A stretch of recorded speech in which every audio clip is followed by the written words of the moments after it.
কি অবস্থা গাইস? আজকে আমরা যাইতেছি লাহোরে ইফতারি করতাম। এই যে আমাদের বন্ধুরা, যে বুশ কি যে কয়, একাই আল্লাহ দিলে 4 প্লেট মারতে পারে।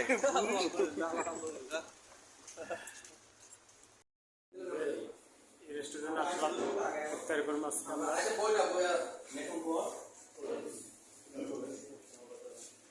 দেলোয়ার ভাই পাঠিয়ে দিতেছে, আমার সাদ্দিক, মাসুম সাদ্দিক, ভাতিজা ইয়াস।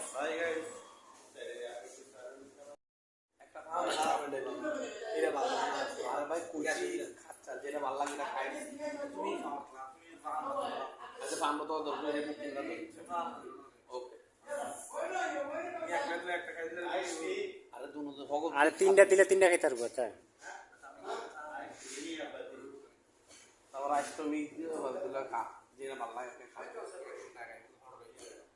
সেরকম। হ্যাঁ,